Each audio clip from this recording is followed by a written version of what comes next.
Saquon Barkley was carted off with a left ankle injury that resulted in some pretty significant swelling. Welcome back, everybody. I'm Dr. Brian Sutterer, and this is your #1 source for learning about the unique medical side of the world of sports. Let's get right to the play where this happened. You all know what to do if you enjoy these videos and want to help support this channel.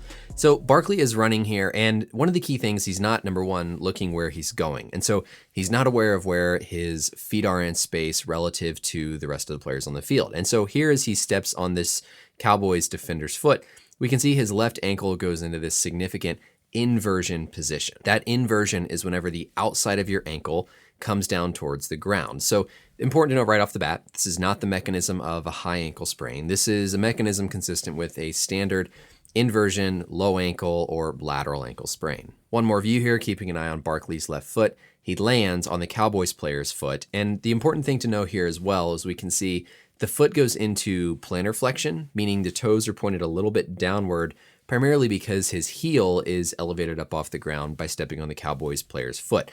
That can influence specifically which of these ligaments are torn, and so it's important to point that out as well. But then as he continues, of course, because his foot has landed on that unexpected surface, his muscles are not actively able to fire quickly enough to stabilize the joint. Passively, those ligaments get stretched, and we see the resulting inversion position, again, where that outside of his ankle comes down towards the turf, resulting in a traditional low ankle sprain. Of course, then we saw this significant swelling on the outside or lateral portion of Barkley's ankle. And next we'll talk about what anatomical structures are under there, what causes this much swelling, and then what we could be talking about with an injury. But first, I want to give a quick shout out to the sponsor of this video. Today's video is sponsored by Geology, a personalized men's skincare company that's completely reinventing the way that guys can take care of their skin. Skincare is science, and what you're putting on your face shouldn't feel like a gamble. Geology's products are built around powerful and proven ingredients that have been trusted by dermatologists for decades. They really take pride in what's in their products and are not filling them with a bunch of extra marketing fluff. Get started today by clicking the link in the description to take a short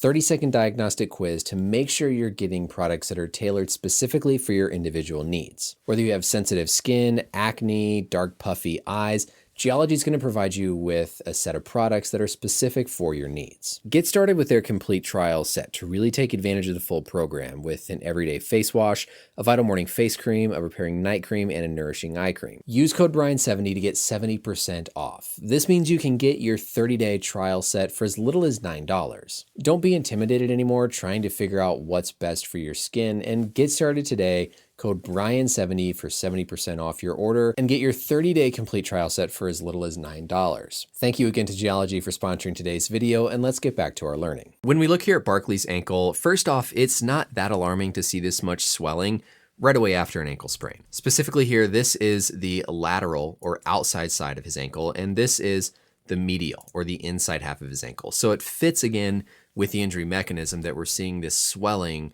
over the area of the injured tissues. Now we can't say that, oh, this is higher up in the ankle, so this must be a high ankle sprain.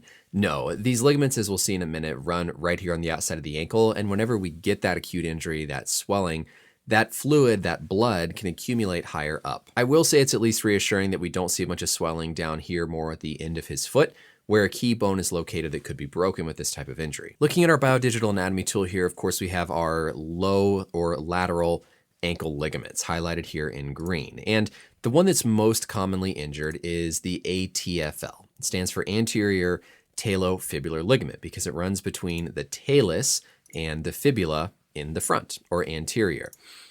This is the ligament right here that's most commonly injured in a lateral inversion ankle sprain. And as I mentioned, we saw Barkley's foot was plantar flexed or pointed down a little bit. When the foot is in that position, this ligament is also more likely to be injured, as opposed to when the foot is pointed upwards or what we call dorsiflexion.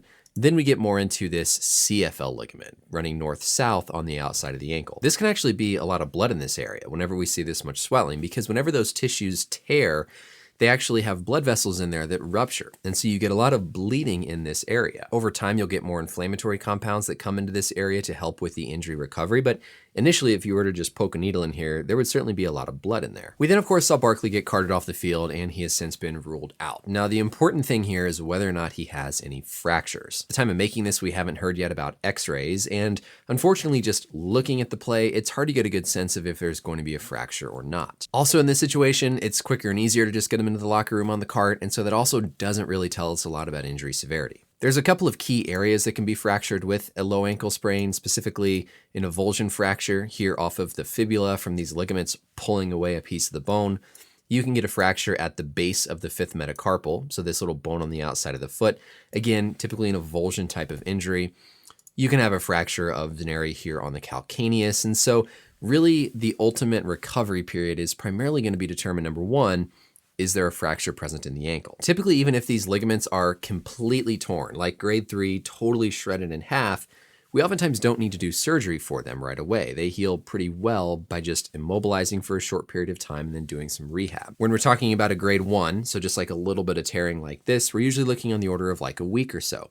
Grade 2, where now there's been more significant partial tearing, usually on the order of a few weeks. But then a grade 3, where it's completely torn, that's when we're talking about that kind of 3, 4, 5 week, maybe up to 6 week mark, depending exactly on how the player recovers. If there's a fracture, that absence, of course, could be extended. So to recap everything one more time with the anatomy in mind here, as Barkley plants with that left foot, steps on a Dallas player, unexpected alteration in the contact area. His active stabilizers, the muscles, aren't able to kick in quickly enough. The passive stabilizers, the ligaments, also get injured here and torn as he goes into this inversion ankle sprain position. Here from the front, the fact that his foot is plantar flexed, or the toes are pointed a little bit downward when it rolls, makes it more likely that he suffered an injury to the ATFL ligament. We see immediate significant swelling over the area of the injury, and the big step now is determine whether or not there's a fracture in the foot that could make the recovery period longer. That's it for the video, everybody. Let me know as always any questions or comments down below, and until next time, we'll see you later. Bye.